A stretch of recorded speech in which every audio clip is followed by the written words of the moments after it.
मंजिल उन्हीं को मिलती है जिनके सपनों में जान होता है। पंख तो यूं ही फड़फड़ाते हैं, हौसलों से उड़ान होता है।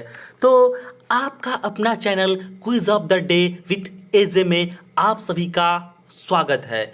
और आज है 2 अक्टूबर और आज मैं लेकर के आया हूं आपके लिए जनरल साइंस का most important MCQ selected questions.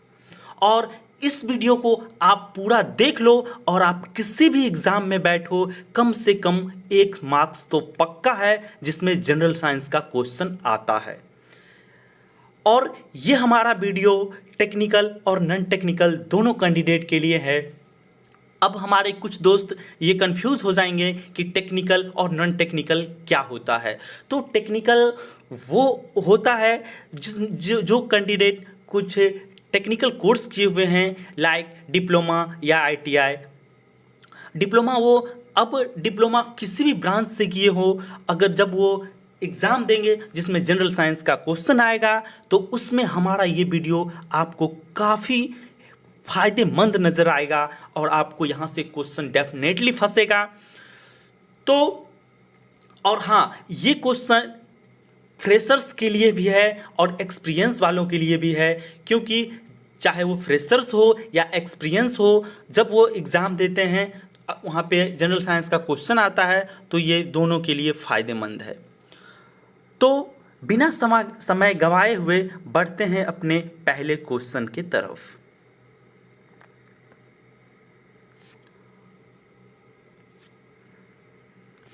तो हमारा पहला क्वेश्चन है, Which of the following gases is not a noble gas? निम्नलिखित में से कौन सी गैस उत्कृष्ट गैस नहीं है? हम क्वेश्चन का कलेक्शन इंग्लिश में और हिंदी दोनों में किए हैं, जिससे कि इंग्लिश मीडियम और हिंदी मीडियम दोनों के स्टूडेंट को, दोनों के कैंडिडेट को काफ़ी हेल्पफुल साबित हो सके। तो option A xenon, option B argon, option C helium और ऑप्शन डी क्लोरीन। तो इसका राइट आंसर हो जाएगा क्लोरीन। क्लोरीन इसमें से है, वो नोबेल गैस नहीं है। तो यहाँ पर अब मैं थोड़ा नोबेल गैस के बारे में अब चर्चा कर देना चाहता हूँ। तो यहाँ पे क्लोरीन ही हुआ, ये जेनॉन, आर्गन, हीलियम, ये सभी जो है ये नोबेल गैस हैं। तो पहले नोबेल गैस के बारे में हम कुछ जानते हैं।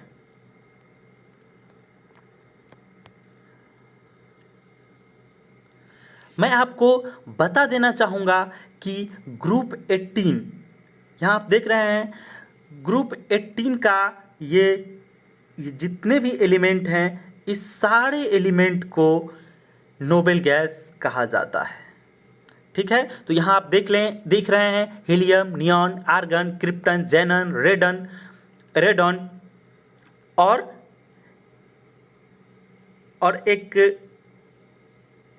एक तीसरा है, सॉरी, ये ऑर्गेनेसॉन। ठीक है, ऑर्गेनेसॉन ये लास्ट है जो कि नोबेल गैस है। इसमें एक और जानने योग्य बातें हैं जो किसी न किसी क्वेश्चन में ये पूछ देता है कि इसमें से अक्रिय गैस कौन है। तो इसमें से इसको छोड़ करके ये बाकी ये जो आप देख रहे हैं, ये helium, neon, argon, krypton, xenon, radon, ये सभी अक्रिय गैस है। तो जिस प्रकार से इसमें क्वेश्चन पूछा गया इसमें से कौन सा नोबेल गैस है, इसी तरह से किसी में भी क्वेश्चन पूछा जा सकता है कि इसमें से कौन सा अक्रिय गैस नहीं है, और ये सब ऑप्शन में से कोई एक ऑप्शन, दूसरा ऑप्शन डाल देगा। तो वहाँ पे आपको सूझबूझ से काम लेना है। तो नोबेल गैस के बारे में अभी जो हम ऊपर चर्चा किए, इसका नाम डिटेल्स में लिखा हुआ है, ये हीलियम, नियॉन, आर्गन, क्रिप्टन, जेनन और रेडन और ऑर्गेनेसॉन। ठीक है, तो ये सभी नोबेल गैस हैं। ओके, तो बढ़ते हैं अपने अगले क्वेश्चन की तरफ। हमारा दूसरा क्वेश्चन है, मैं एक क्वेश्चन में काफ़ी डिस्कशन करूंगा जिससे कि एक क्वेश्चन में आपको कम से कम 5 क्वेश्चन 4 क्वेश्चन कवर हो जाएगा। तो इसलिए घबराना नहीं है, एक एक बात जो मैं बोलता हूँ आपको किसी न किसी एग्ज़ाम में हेल्पफुल साबित हो जाएगा, तो आपको मेरा वीडियो याद आएगा। तो हमारा दूसरा क्वेश्चन है, liquid transmit pressure equally in all direction, this is known as, मतलब तरल पदार्थ सभी दिशाओं में समान रूप से दाब संचालित करते हैं, इसे किस नाम से जानते हैं? तो ऑप्शन ए है Boyle's Pascal's law, option B Pascal's law, option C Archimedes principle और ऑप्शन डी नन। तो इसका राइट आंसर हो जाएगा पास्कल्स लॉ। अब हम थोड़ा सा यहाँ पे पास्कल्स लॉ के बारे में चर्चा कर देना चाहते हैं। तो देखते हैं पास्कल्स लॉ थोड़ा सा। हम अभी ऊपर बताए कि पास्कल्स लॉ क्या होता है। तो पास्कल्स लॉ बताए pressure in at a point in fluid is equal in all direction. ठीक है,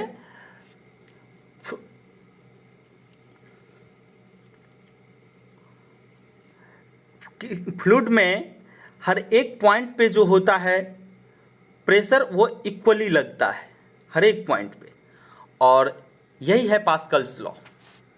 आप देख रहे हैं यहाँ पे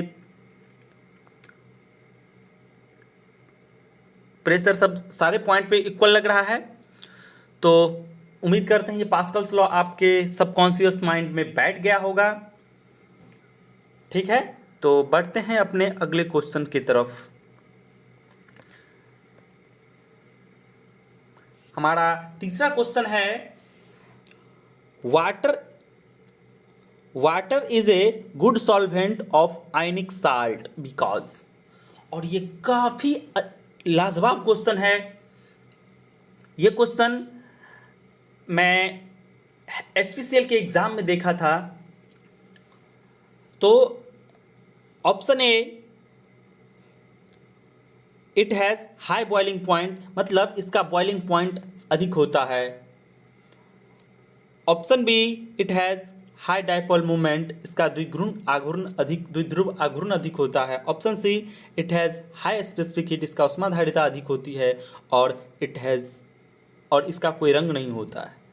तो इसका राइट आंसर हो जाएगा,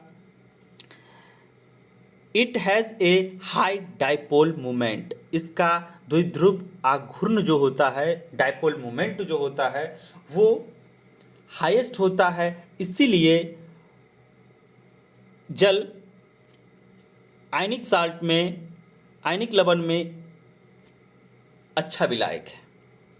ओके, तो बढ़ते हैं अगले क्वेश्चन की तरफ। तो हमारा अगला क्वेश्चन है, the high reactivity of fluorine is due to, fluorine जो होता है, फ्लोरीन की उच्च प्रतिक्रियाशीलता किसके कारण होती है? फ्लोरीन सब ज़्यादा रिएक्टिव होता है, क्यों? तो ऑप्शन ए, हाई इलेक्ट्रोनिगेटिविटी के कारण, या option B, small size of fluorine atom, fluorine परमाणु का छोटी आकार के कारण, या option C, available of D orbital, इसमें डी ऑर्बिटल होता है इसके कारण, या FF बॉन्ड इसमें मजबूत होता है उसके कारण। तो इसका राइट आंसर है, इट हैज़ हाई इलेक्ट्रोनिगेटिविटी, इसका इलेक्ट्रोनिगेटिविटी विद्युत ऋणात्मकता हाई होता है, इसलिए ये हाईली रिएक्टिव होता है। बढ़ते हैं अगले क्वेश्चन की तरफ।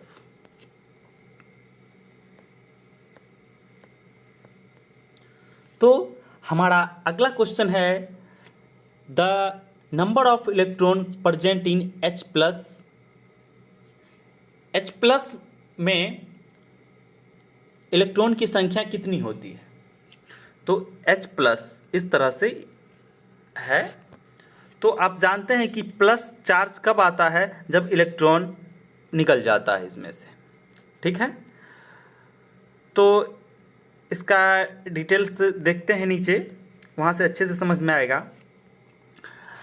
इसमें आप जानते हैं कि हाइड्रोजन का परमाणु संख्या कितना होता है? 1 एटॉमिक नंबर, और इसका मास नंबर भी जो होता है वो कितना होता है? 1 होता है।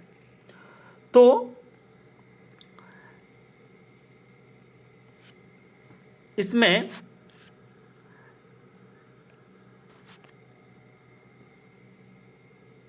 एक क्वेश्चन और बन सकता है, एक क्वेश्चन और पूछा जा सकता है कि इसमें न्यूट्रॉन की संख्या कितनी है, ठीक है। तो हम यहाँ पे मास नंबर और एटॉमिक नंबर दोनों को जब हम माइनस करेंगे तो वो 0, और एक क्वेश्चन ये भी एग्ज़ाम में पूछा जा सकता है, और पूछा ही गया है कि हाइड्रोजन में न्यूट्रॉन का संख्या कितना है, तो वहाँ पे भी 0 लगाएंगे। और इसमें भी ये H+ जो लिखा है, H+ मतलब इलेक्ट्रॉन इसमें से हट गया, तो एक तो पहले था ही और ये भी चला गया, मतलब कि अब इसमें इलेक्ट्रॉन की संख्या जो हो गया वो 0 हो गया। ओके, तो बढ़ते हैं अगले क्वेश्चन के तरफ।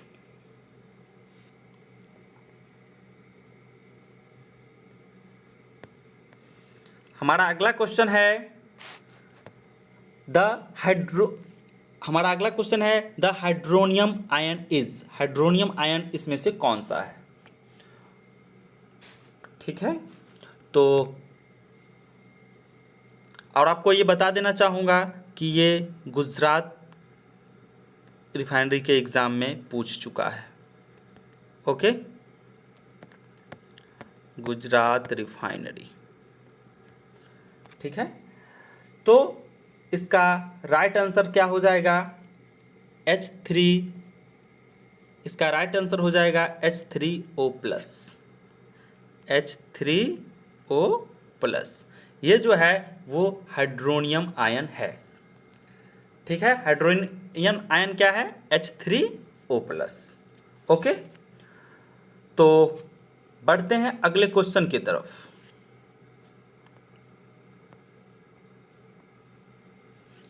हमारा अगला क्वेश्चन है कि the most important ore of aluminium.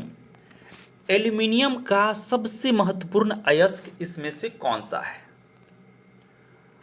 Option A bauxite, या option B magnetite, option C haematite, या ऑप्शन डी मोनाजाइट।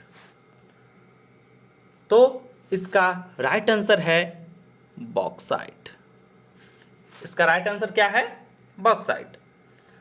अब यहाँ पर हम लोग कुछ एल्युमिनियम के बारे में कुछ इम्पॉर्टेंट पॉइंट डिस्कस करेंगे जो किसी न किसी एग्ज़ाम में वहाँ से क्वेश्चन पूछा जाता है। तो बढ़ते हैं, एल्युमिनियम के बारे में कुछ महत्वपूर्ण पॉइंट हम कलेक्ट करके लाए हैं। फर्स्ट पॉइंट है, aluminium is the most abundant metal in earth crust. Aluminium पृथ्वी के परपटी पे सबसे प्रचुर मात्रा में पाए जाने वाली धातु है। तो यहाँ से भी एक क्वेश्चन पूछा जाता है कि भूपर्पटी पे, अर्थ क्रस्ट पे सबसे प्रचुर मात्रा में पाए जाने वाली धातु कौन सी है, मेटल कौन सी है, ठीक है। तो वहाँ भी हमारा आंसर हो जाएगा एल्युमिनियम। फिर हमारा दूसरा पॉइंट है, it does not exist in free state because it is reactive metal. और इसको हम लोग फ्री स्टेट में नहीं रखते हैं, क्यों? क्योंकि it is a very very reactive. Okay,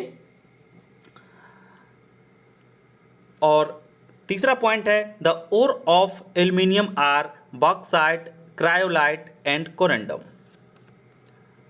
aluminium के अयस्क ये बॉक्साइट हैं, क्रायोलाइट और कोरेंडम, ये सभी एल्युमिनियम के अयस्क हैं। तो किसी किसी ऑब्जेक्टिव में ऐसा भी बना सकता है कि इनमें से कौन सा एल्युमिनियम का अयस्क नहीं है। तो वहाँ पे आपको बॉक्साइट दे देगा, क्रायोलाइट दे देगा, और कोई और एक ऑप्शन दे देगा, और कोरेंडम दे देगा। तो वहाँ पे ये तीनों के अलावे जो आंसर रहेगा वो हो जाएगा। ठीक है, काफ़ी ये इम्पॉर्टेंट पॉइंट है। और ये भी बहुत शानदार पॉइंट है कि bauxite is hydrated aluminium oxide with the formula Al2O3 into 2H2O। Bauxite aluminium oxide है जिसका सूत्र Al2O3 2H2O होता है। इसको इस तरह से लिख समझ सकते हैं, इसमें Al2O3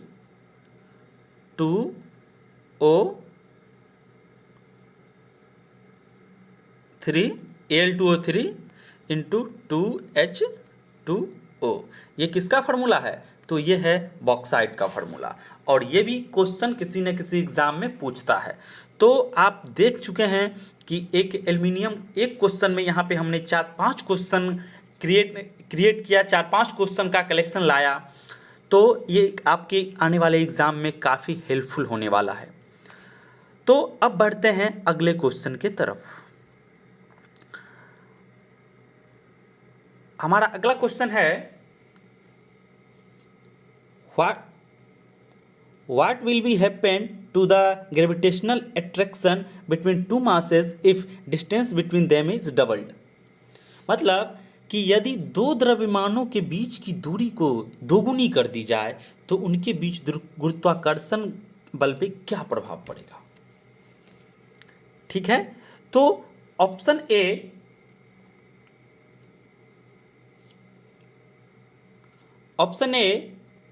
it gets doubled, it get reduce half, और इट बिकम्स 4 times, और इट रिड्यूस टू क्वार्टर।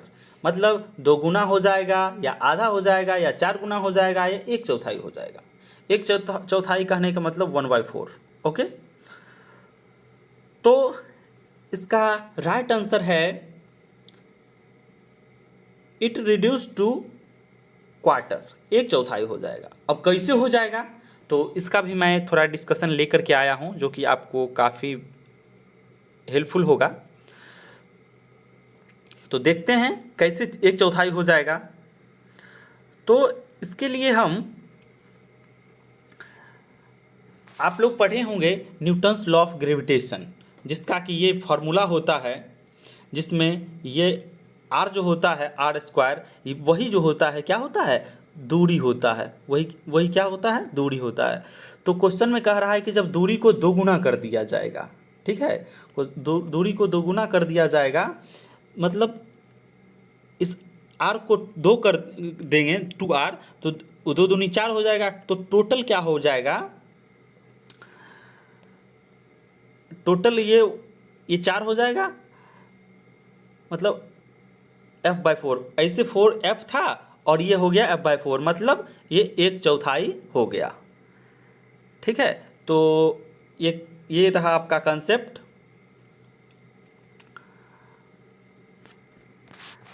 इसीलिए क्या होगा, hence if the separation distance between the two object is doubled then the force of the gravitation attraction is decreased by 1/4। Okay, तो बढ़ते हैं अगले question की तरफ।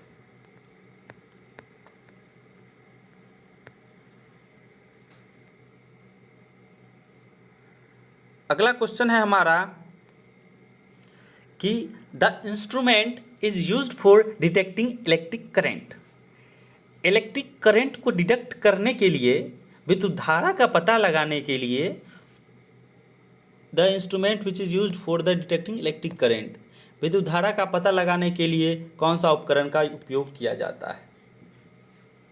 Option A galvanometer, option B tube tester, option C altimeter, और option D fathometer. तो इसका right answer हो जाएगा गैल्वेनोमीटर। ओके, इसका राइट आंसर क्या हो जाएगा, गैल्वेनोमीटर। और यहाँ पे ये ऑप्शन देख रहे हैं, ये भी अपने आप में एक क्वेश्चन है। अल्टीमीटर का यूज जो किया जाता है वो हाइट को मेज़र करने के लिए किया जाता है। किसी भी एग्ज़ाम में आपको आ भी सकता है कि ऊंचाई मापने के लिए कौन सा यंत्र ये किया जाता है यूज, तो वहाँ पे हो जाएगा अल्टीमीटर। ठीक है। अब ये भी एक अपने आप में क्वेश्चन है, फेदोमीटर। आपको क्वेश्चन में पूछा जा सकता है कि समुद्र की गहराई मापने के लिए, क्या मापने के लिए? समुद्र की गहराई। ठीक है। समुद्र की गहराई मापने के लिए कौन सा यंत्र उपयोग किया जाता है? तो वो किया जाता है फेदोमीटर। तो यहाँ पे एक क्वेश्चन से में यहाँ भी 2-3 क्वेश्चन आ गया, जो कि वो भी क्वेश्चन किसी न किसी एग्जाम में आपको पूछा जा सकता है। ओके, तो बढ़ते हैं अगले क्वेश्चन की तरफ। हमारा अगला क्वेश्चन है, which among the following is the fundamental quantity? इसमें निम्नलिखित में से कौन सी मौलिक मात्रा है? फंडामेंटल क्वांटिटी इसमें से कौन सी है? Option A volume, option B time, option C वेग, ऑप्शन डी फोर्स। तो यहाँ पे राइट आंसर हो जाएगा टाइम। टाइम क्या हो जाएगा? टाइम जो है वह मौलिक मात्रा है, टाइम जो है वो फंडामेंटल क्वांटिटी है। ओके, अब यहाँ पे टोटल कितने फंडामेंटल क्वांटिटी है वो एक बार देख लेते हैं, किसी एग्ज़ाम में अगर आपको आए तो वहाँ पे मिस ना हो। तो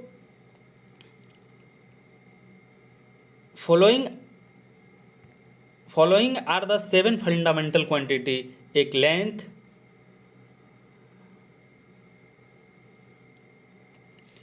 द्रव्यमान, time, electric current, temperature, amount of substance और ल्यूमिनस इंटेंसिटी। ये सभी क्या है? तो ये सभी जो है वो फंडामेंटल क्वांटिटी है। तो बढ़ते हैं अगले क्वेश्चन की तरफ। अगला क्वेश्चन है हमारा, which among the following is present inside the nucleus of the atom? निम्नलिखित में से कौन सा जो है परमाणु के न्यूक्लियस में, नाभिक के अंदर मौजूद होता है? ठीक है। तो option A proton and neutron, या option B electron and proton, option C neutron and electron, और option D neutron proton electron. सब तो इसका राइट आंसर हो जाएगा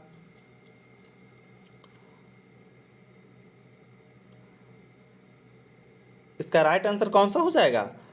प्रोटॉन और न्यूट्रॉन। इसका राइट आंसर जो हो जाएगा प्रोटॉन और न्यूट्रॉन। ठीक है।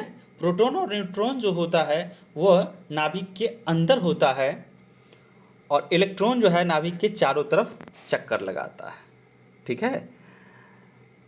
तो इसको हम एक फिगर के माध्यम से समझते हैं, ज़्यादा क्लियर हो जाएगा। यहाँ पे मैंने सी लिख दिया, यहाँ पे सी नहीं होगा। ओके, यहाँ पे जो आंसर होगा वो होगा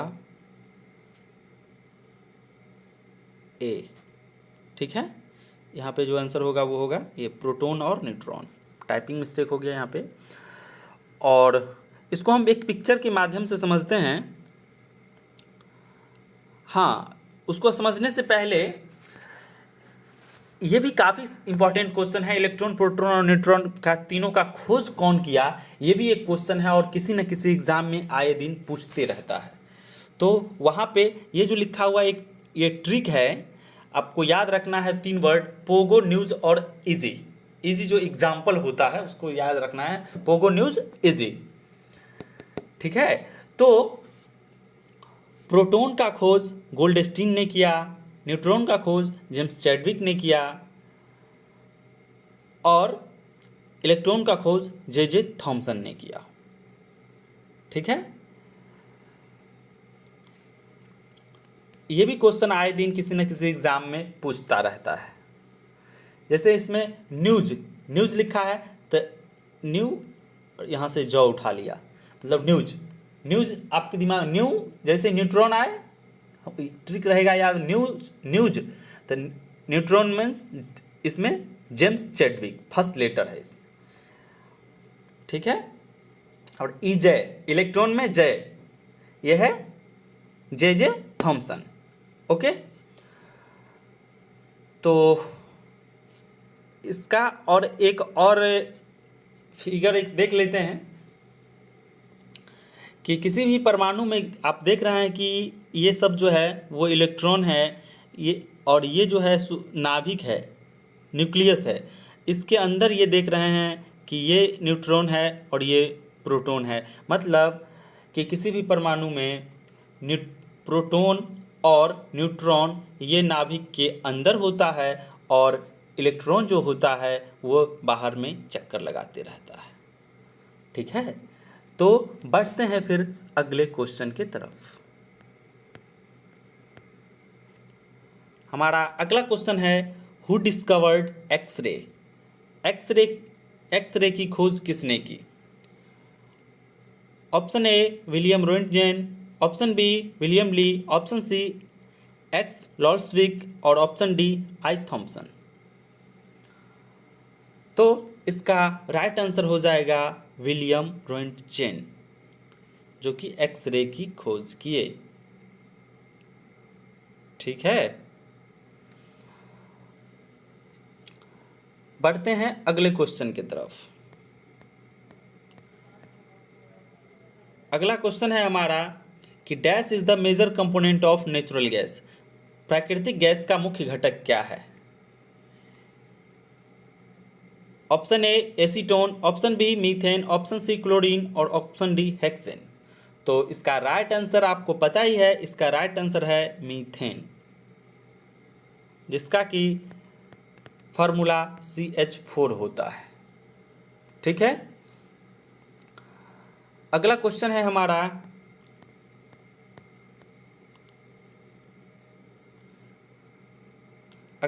हमारा, washing soda is common name of? Washing soda का सामान्य नाम क्या है? तो फर्स्ट ऑप्शन है sodium carbonate, second option calcium bicarbonate, third option sodium bicarbonate, option D last option calcium carbonate. तो उसका राइट आंसर है सोडियम कार्बोनेट, ठीक है, जिसको वॉशिंग सोडा धोने का भी सोडा कहते हैं। तो इसका राइट आंसर हो जाएगा सोडियम कार्बोनेट। तो हमने आपके लिए बहुत ही शानदार क्वेश्चन का कलेक्शन करके लाया था और ये हमारा आज का लास्ट क्वेश्चन है। अगर आपको वीडियो अच्छा लगा हो तो इसको सब्सक्राइब कर दें और अपने दोस्तों को भी बताएं कि यूट्यूब में जा कर के quiz of the day with AJ search करें और वहाँ पर ऊपर में ही हमारा चैनल आएगा, उसको सब्सक्राइब कर दें और उसको बोलें कि ये काफ़ी हेल्पफुल वीडियो आता है इसमें। तो धन्यवाद।